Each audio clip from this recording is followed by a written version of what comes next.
امریکہ کی ایڈمنسٹریشن بھلے سے بھارت کے ساتھ تعلقات کشیدہ نہ کرنا چاہتی ہو، مگر امریکہ کے پریزیڈنٹ کے پاس بڑے جو ہوتے ہیں انپریسیڈنٹ قسم کے ان کے پاس اتھارٹیز ہوتی ہیں، اختیارات ہوتے ہیں.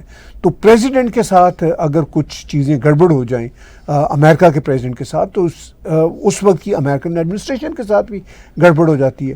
تو یہی کچھ ہوا.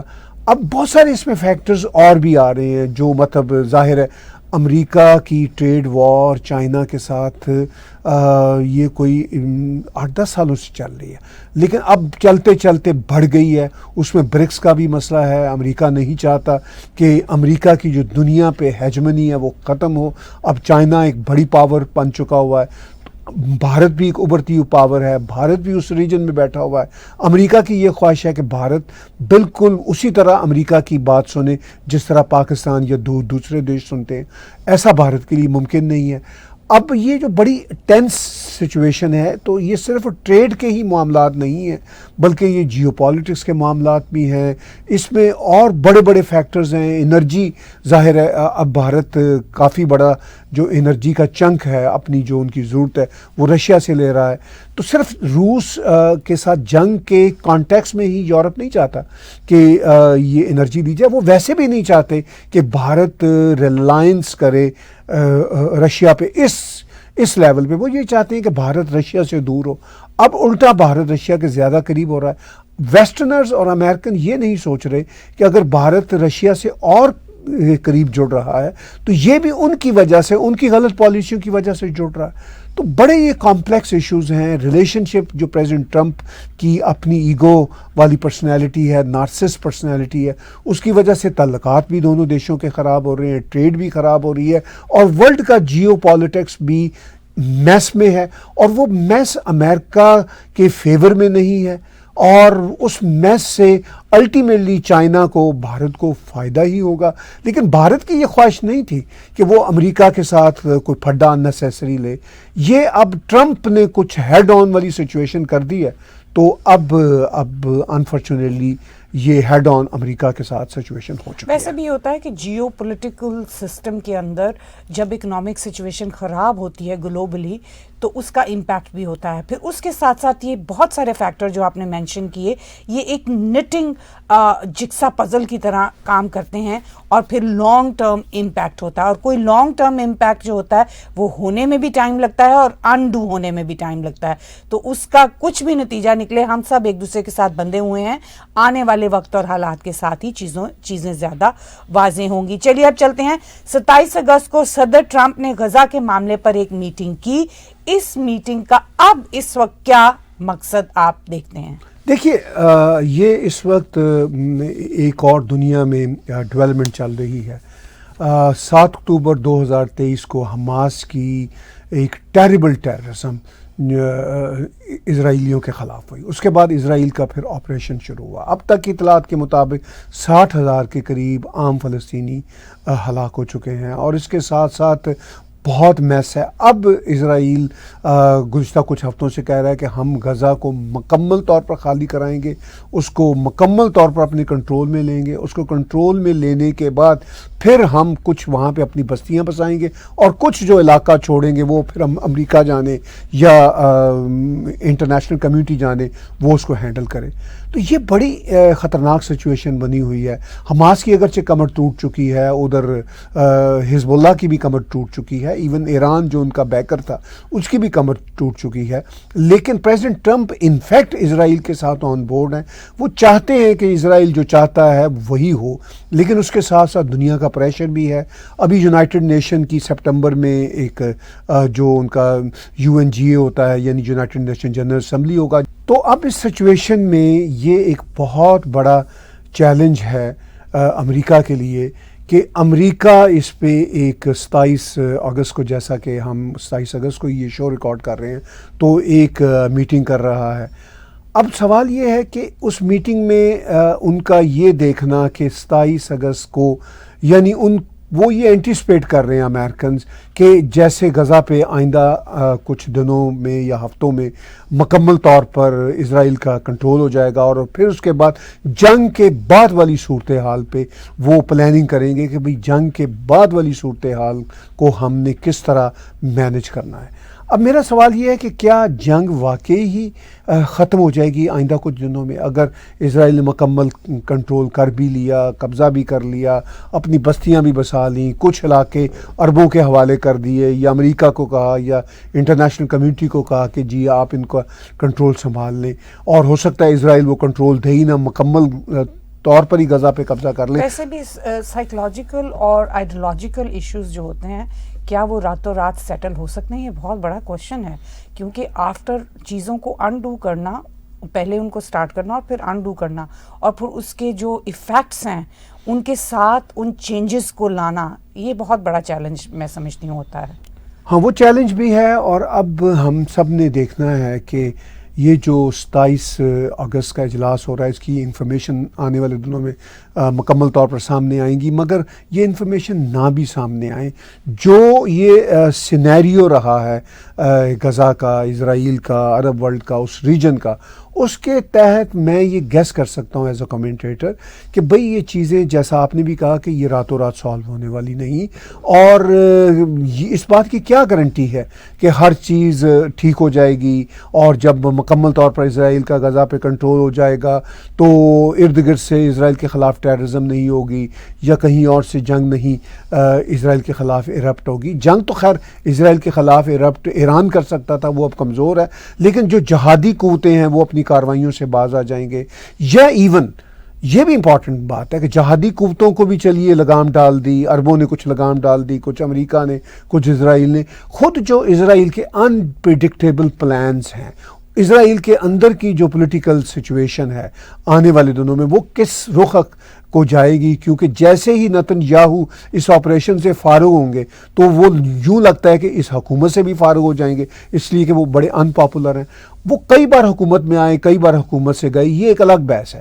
سوال یہ ہے کہ مڈل ایسٹ میں یہ جو پیس ہے جس کے لیے پریزیڈنٹ ٹرمپ بات کرتے ہیں، یہ پیس آف کورس خود امریکیوں کا میس ہے ایک لمبے سمے سے، اس میں میس ہے عرب دیشوں کا بھی، اس میں میس ہے اسرائیل کا بھی، اس میں میس ہے جہادیوں کا بھی۔ یہ کمبخت جہادی اس طرح کی کاروائیاں نہ کر رہے ہوتے، کیونکہ جہاد بھی ایک کاروبار ہے، ڈیفرنٹ جہادی گروپ ہیں، وہ سب کوئی کسی سے پیسہ لیتا ہے، کوئی کسی سے پیسہ لیتا ہے۔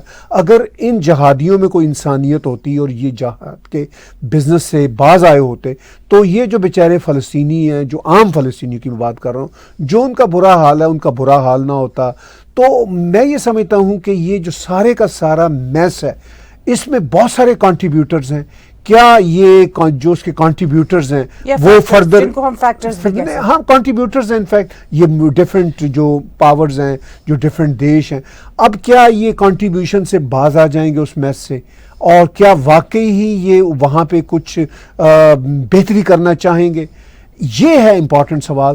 آئی ڈاؤٹ کہ صدر ٹرمپ اس پہ بات کریں گے کہ یہ بہتری کیسے آئے، لوگوں کی زندگیاں کیسے بہتر ہوں، وہاں پہ امن کیسے ہو، اس پہ وہ بات نہیں کریں گے۔ وہ امریکی انٹرسٹ کو دیکھیں گے، اسرائیلی انٹرسٹ کو دیکھیں گے، اپنے عرب دیش جو ان کے دوست ہیں ان کے انٹرسٹ کو دیکھیں گے، اور اچھا برا فیصلہ ہوگا، اور پھر اسی طرح یہ اسلحے کا کاروبار چلتا رہے گا، اور یہ مسئلہ آئی ڈاؤٹ کہ یہ سالو ہو سکے گا۔ یہی سوال ہے کہ تمام تر نیو ورلڈ آرڈر اور نیو چینجز کے باوجود، کیونکہ ہم پچھلے 70-75 سال سے اس علاقے کو مسلسل جنگی کنڈیشن میں دیکھ رہے ہیں، ایک فیصلے کے بعد اب دوسرا فیصلہ جو کہ اب لیا جا رہا ہے، بہت بڑا ٹرننگ پوائنٹ پہ ہسٹری کے، کیا اس کے بعد یہاں پہ کوئی امن یا کسی قسم کی ترقی یا بہتری کی صورتحال پاسبل ہے؟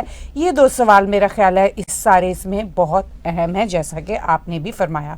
تو چلیے اب چلتے ہیں 15 اگست کے الاسکا سمٹ اور 18 اگست کے واشنگٹن میٹ اپ کے بعد روس یوکرین کی سچویشن کیا ہے۔ یہ سب صورتحال بہت لنکڈ بھی ہیں اور یہ بہت امپیکٹ بھی کرتی ہیں ایک دوسرے کو۔ اب آپ یہ بتائیے کہ اب اس صورتحال کے ساتھ اس طرف والی صورتحال بھی کچھ ملتی جلتی سی ہے، تو اس کیا نتائج آپ دیکھتے ہیں نکلتے ہوئے؟ دیکھیے 15 اگست کو الاسکا سمٹ ہوا جس میں پریزیڈنٹ ٹرمپ نے ریڈ کارپٹ دیا پریزیڈنٹ پوتن کو. یورپین لیڈرز نے، یوکرین نے احتجاج کیا اور مذاق اڑایا پریزیڈنٹ ٹرمپ کا کہ بھئی یہ کیا بات ہوئی کہ ٹرمپ نے آنن فانن پریزیڈنٹ پوتن کا جو آئسولیشن کی ہوئی تھی امریکہ نے، یورپ نے، وہ ختم کر دی، ان کو ریڈ کارپٹ دیا، ان کو ہیرو بنا دیا.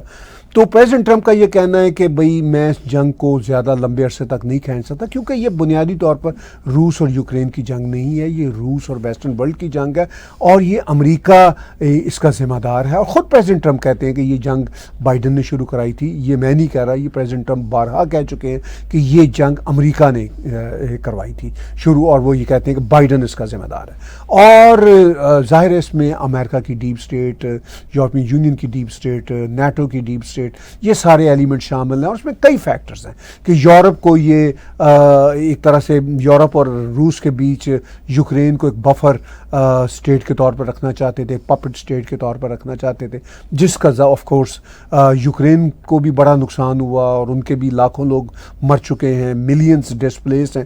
اب چونکہ ان کو اندازہ امریکنز کو ہو رہا ہے کہ بھئی روس نہ تو افغانستان ہے، نہ عراق ہے، نہ ویتنام ہے کہ آسانی سے ہم جائیں گے، بم پھینکیں گے آ جائیں گے.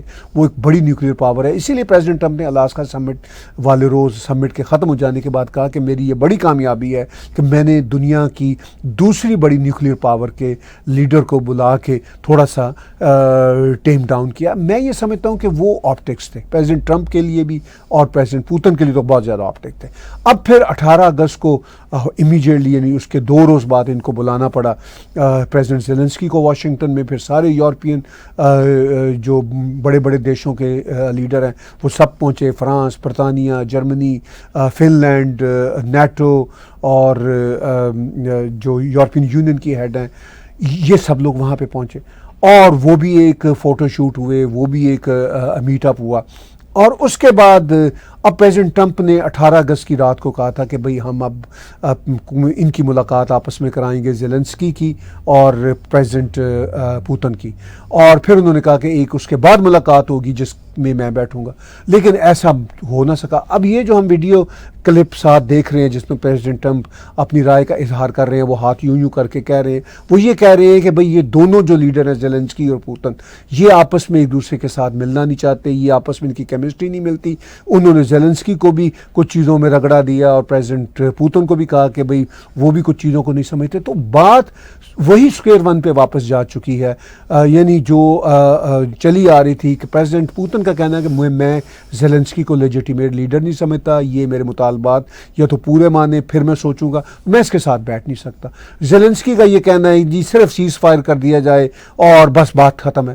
تو اب پریزیڈنٹ ٹرمپ نے 26 اگست کو اس ویڈیو کلپ میں، یہ جو ہم اس کا سائلنٹ یہاں پہ دیکھ رہے ہیں، اس میں کہا ہے اپنی کیبنٹ میٹنگ کے دوران، وہ ہاتھ یوں کر رہے ہیں اور وہ یہ کہہ رہے ہیں کہ یہ دونوں جو ہیں پوتن اور زیلنسکی، یہ آپس میں مل نہیں پا رہے، ان کی ایگو ہے، ان کا مزاج ڈفرینٹ ہے. اتنی سمپل بات نہیں ہے جتنی پریزیڈنٹ ٹرمپ یہ کہہ رہے ہیں. وہ تو باتوں کو سمپلیفائی کر کے اور سمپلیفائڈ باتوں کو کمپلیکیٹ کر کے پیش کرتے ہیں، یہ ان کا سٹائل ہے اور وہ اسی سٹائل کو برداشت کرنا پڑے گا. لیکن معاملات یہ ہیں، روس اور یوکرین کی جنگ یا یہ جو کانفلکٹ ہے، یہ روس اور یوکرین کا نہیں ہے، یہ روس اور پورے ویسٹرن ورلڈ کا ہے. امریکہ بھی اس میں شامل ہے. اب یوکرین کو یہ فرنٹ لائن پہ پہلے بھی یوز کر رہے تھے، اب بھی یوز کر رہے ہیں. اور زیلنسکی کو بھی آج انہوں نے کہا ہے کہ زیلنسکی کو بھی میں کوئی بہت دودھ کا دھلاوا نہیں کہہ سکتا. تو یہ بھی بات وہ کئی بار کہہ چکے ہیں، کہتے ہیں میں آج کل اس کے ساتھ گیٹ الانگ بھی ہو رہا ہوں. تو پریزیڈنٹ ٹرمپ ایک انتہائی کنفیوز نیریٹو پیش کرتے ہیں. پریزیڈنٹ پوتن جو ہیں وہ اپنے معاملات میں بالکل کرسٹل کلیئر ہیں. ان کو پتہ ہے کہ انہیں کیا چاہیے، کیا حاصل کرنا ہے، کیا نہیں حاصل کرنا.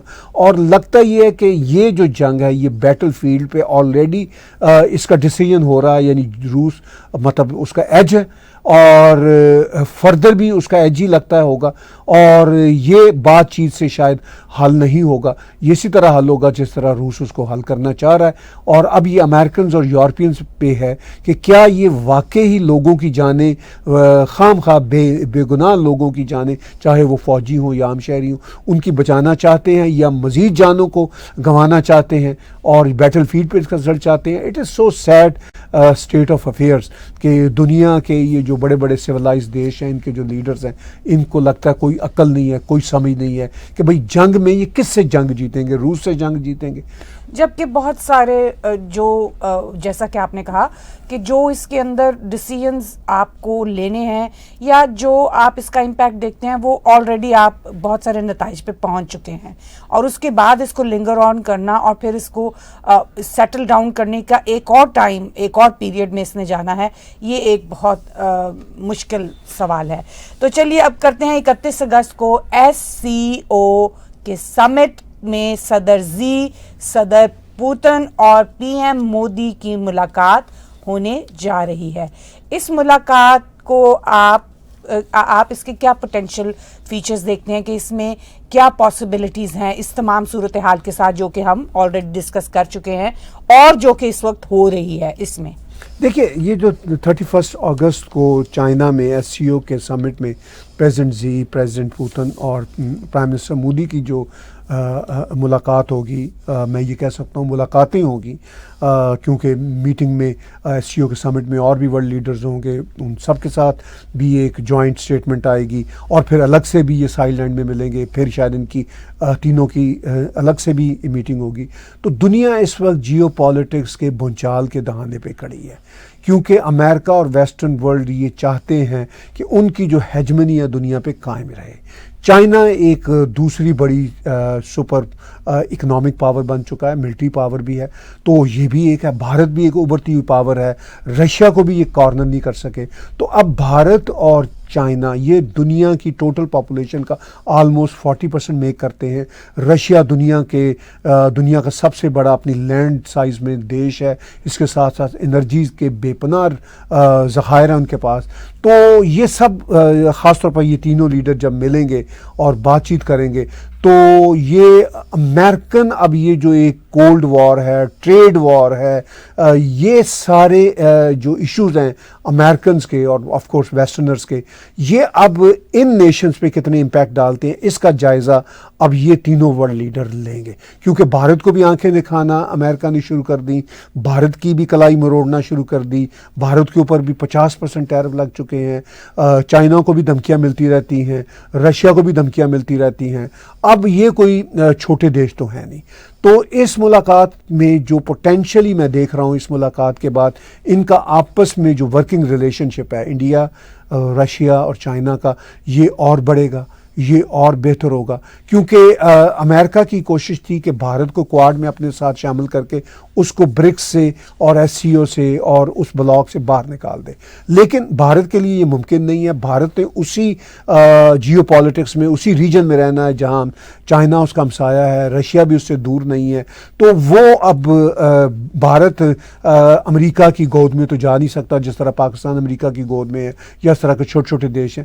تو اب آف کورس بھارت بھی ایک ابھرتی ہوئی اکانومی, ایک بڑا دیش ہے, بڑی پاپولیشن کا دیش ہے. تو بھارت بھی پریزیڈنٹ زی کے ساتھ چائنا کے ساتھ ایک اچھے تعلقات بنا رہا ہے. اسی طرح رشیا کے ساتھ آلریڈی بھارت کے اچھے تعلقات ہیں. تو میں یہ سمجھتا ہوں کہ اس SCO کے سمٹ میں جب یہ تینوں لیڈر ملیں گے تو ایک بالکل مختلف دنیا ان کو فیس کرنی پڑے گی. پریزیڈنٹ ٹرمپ آلریڈی SCO کے سمٹ کو تنقید کا نشانہ بنا رہے ہیں, دھمکیاں دے رہے ہیں. ابھی 1-2 دن باقی ہیں تو وہ شاید اور کوئی سخت بیانات جاری کریں, لیکن اب ظاہر ہے چائنا اور رشیا تو اس کی پرواہ نہیں کرے گا اور بھارت بھی پرواہ نہیں کرے گا. اور اس ساری صورتحال میں میں یہ سمجھتا ہوں کہ یہ ایک بڑا امپورٹنٹ سمٹ ہے. یہ جسٹ SCO کا ایک اور سمٹ نہیں ہے بلکہ یہ سمٹ ہے. اس سمٹ میں یہ 3 بڑے دیش فیصلہ کریں گے کہ امریکہ کی طرف سے جو ٹریڈ وار ہے, جو ٹریڈ ٹیرفز ہیں, جو انفیئر ڈیلنگز ہے ان سب کے ساتھ, اس کا مقابلہ کیسے کرنا ہے. اور یہ تینوں دیش اس قابل ہیں کہ بڑی آسانی سے مقابلہ کر سکتے ہیں, مگر آف کورس ٹائم لگے گا کیونکہ یورپین دنیا, امریکن دنیا بہت بڑی کنزیومر مارکیٹ ہے. تو یا تو یورپین اور امریکن دنیا جو ہے وہ تھوڑا سا لچک کا مظاہرہ کریں اور یہ جو ٹریڈ وار ہے اس کو اس لیول تک نہ لے کے جائیں. اگر وہ اس کو اسی لیول پہ لے کے جانا چاہتے ہیں اور اپنی ہیجمنی دنیا میں قائم کرنا چاہتے ہیں تو ویسٹرن ورلڈ کو ریزسٹنس ملے گی. تو کیا اس سے ہم یہ نتیجہ اخذ کر سکتے ہیں کہ اس میں 2 اہم چیزیں ہوں گی؟ ایک تو ان super power very outstanding nations جو کہ دنیا کے اوپر بہت امپیکٹ رکھتی ہیں, ہر لحاظ سے، ان کے آپس کے ریلیشنز ڈیسائیڈ ہوں گے، اور اس کے ساتھ ساتھ ان کی آپس کی کولیبریشن اور پھر اس کا امپیکٹ جو پوری دنیا کے اوپر ہوگا وہ ڈیسائیڈ ہوگا. کیا آپ اس سے متفق ہوتے ہیں؟ دیکھیے یہ بالکل، یہ ایکچولی کوئی چھوٹے دیش نہیں ہے، یہ سپر پاورز ہیں. چائنا بھی سپر پاور ہے، بھارت بھی سپر پاور ہے، اور رشیا بھی سپر پاور ہے. ادھر امریکہ، یورپین یونین سپر پاورز ہیں. اب تو افریقی یونین کے دیش بھی اپنے طور پر بڑا وزن رکھتے ہیں. گلوبل ساؤتھ کے اور دیش بھی ڈفرینٹ بلاکس میں آ رہے ہیں، کچھ برکس میں شامل ہیں، کچھ ایس سی او میں شامل ہیں. تو اب یہی پرابلم امریکہ کو فیس کرنی پڑ رہی ہے کہ وہ یہ چاہتا تھا ہمیشہ سے کہ وہ ہمیشہ دنیا کی دا اونلی سپر پاور رہے. اب دا اونلی سپر پاور امریکہ نہیں ہے. یہ ایسا نہیں کہ امریکہ کو تباہ ہو گیا یا ختم ہو جائے گا، ایسا بھی نہیں ہوگا. امریکہ بھی ایک بہت ریلیونٹ اور ایک سپر پاور رہے گا. اور آنے والے دنوں میں بھی میں بتا دینا چاہتا ہوں ویورز کو، اپنی رائے دے دینا چاہتا ہوں، ایسا نہیں ہوگا کہ امریکہ کوئی نیچے چلے جائے گا، لیکن امریکہ دا اونلی سپر پاور نہیں رہے گا. یہ ہے سارے ان کے آپس میں how they exchange the power with each other and the greater impact of that power on the world together. وہ بھی بات ہے، لیکن اس کے علاوہ بھی یہ دیش الگ الگ بھی، یہ دیش آپس میں نہ بھی اکٹھے ہو گئے، یعنی انڈیا، چائنا، بھارت آپس میں ہر چیز پہ اکٹھے ہونا ان کا کوئی ضروری نہیں ہے. ان کے ڈفرینس آف اوپینین بھی رہیں گے، لیکن یہ دیش اتنے اسٹرانگ ہیں، اتنے بڑے ہیں کہ یہ اپنے اپنے طور پر بھی یہ سپر پاور کے طور پر رہیں گے. تو ہم ملٹی لیٹرل ورلڈ میں داخل ہو چکے ہیں. یونی لیٹرل ورلڈ کو ابھی ہم نے سوویت یونین کے ٹوٹنے کے بعد اب تک ہم نے دیکھا ہے. اب یہ زمانہ آن ورڈ 2025 سے آن ورڈ جو ہے نا ملٹی لیٹرل پاورز کا زمانہ، change of the structure of the world, new world order کے ساتھ نیو ورلڈ کے اندر پاور شیئرنگ اور اس کا امپیکٹ دنیا کے اوپر، چینجنگ دنیا کے ساتھ. اس کے اندر یہ ایک ٹرننگ پوائنٹ، یہ میٹنگ دراصل ایک ٹرننگ پوائنٹ رکھتی ہے پوری دنیا کے لیے. اب ہم اس سوال پہ آتے ہیں کہ بھارت اور پاکستان کے اندر زوروں کے فلڈز دیکھنے میں آ رہے ہیں. پاکستان کے ایک پولیٹیشین احسن اقبال نے بھارت کو فلڈز ایک ویپن کے طور پر استعمال کرنے کا الزام دیا ہے.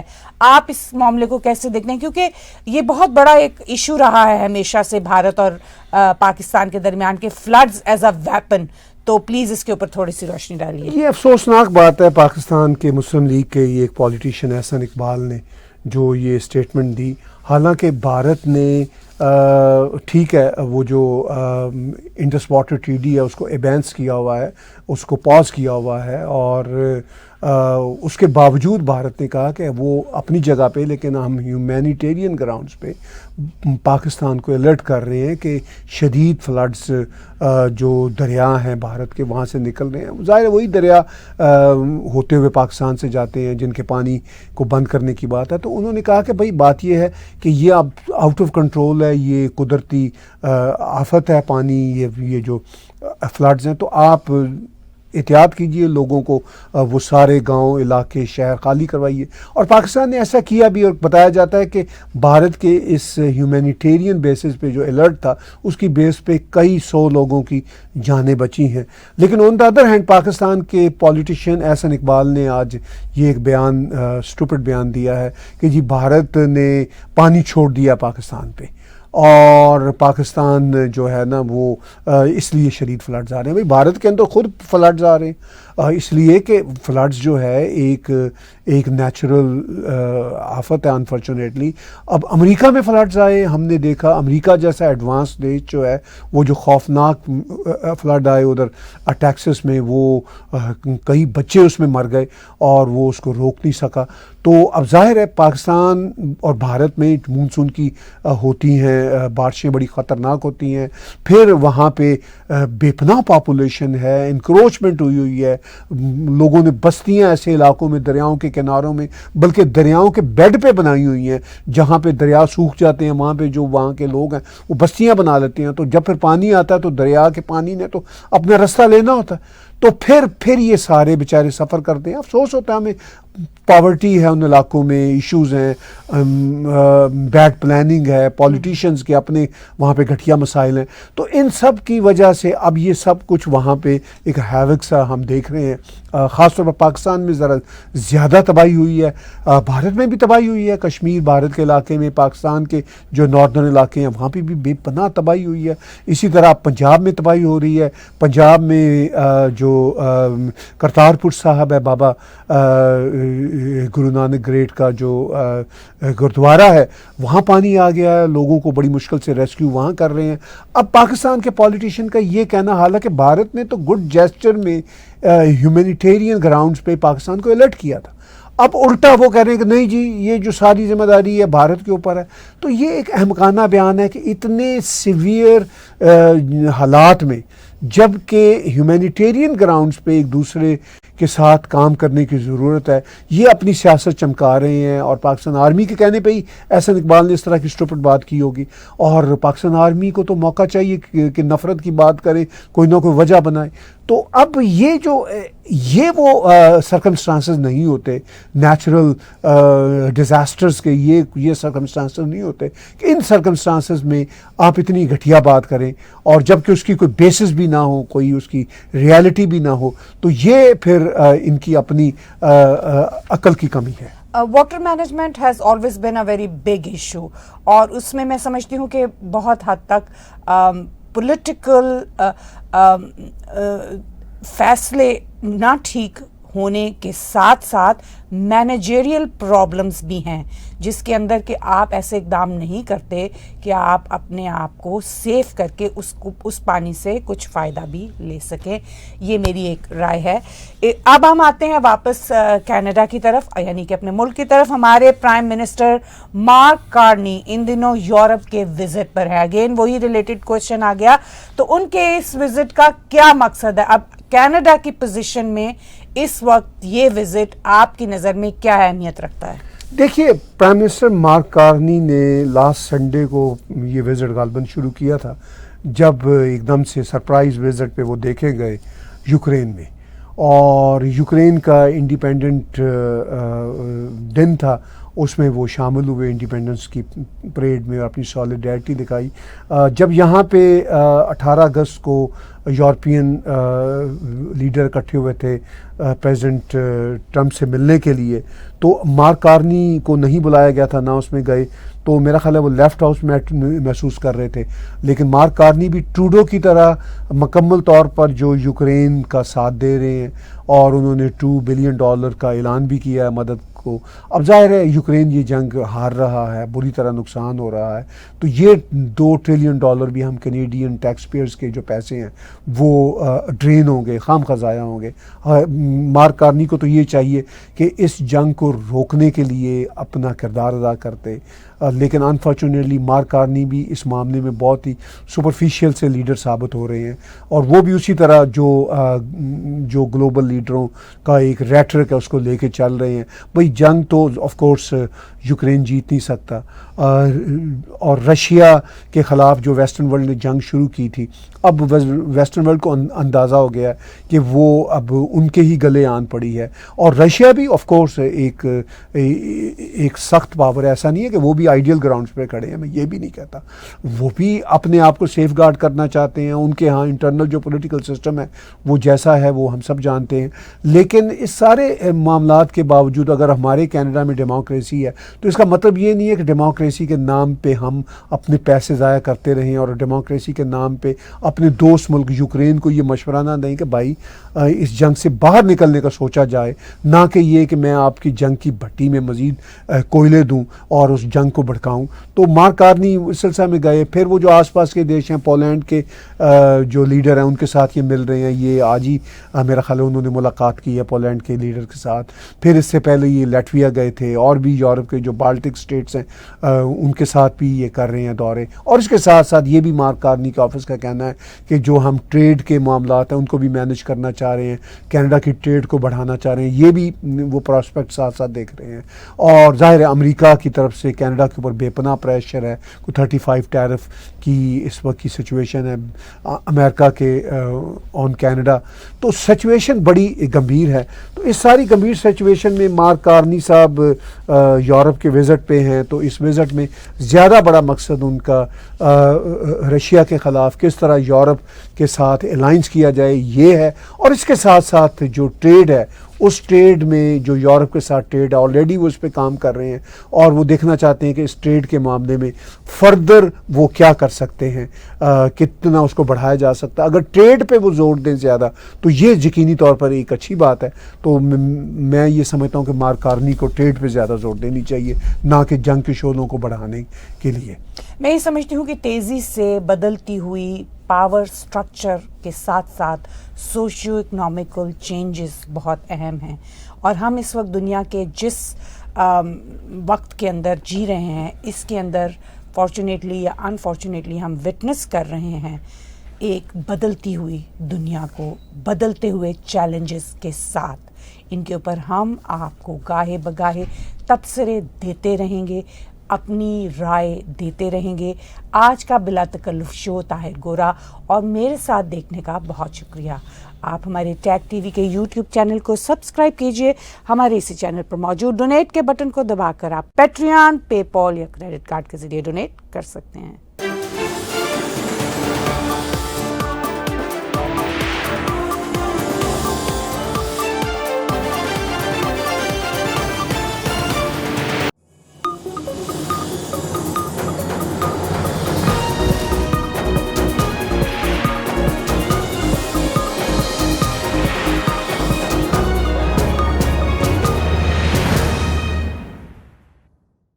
Subscribe Tag TV YouTube channel and press the notification button.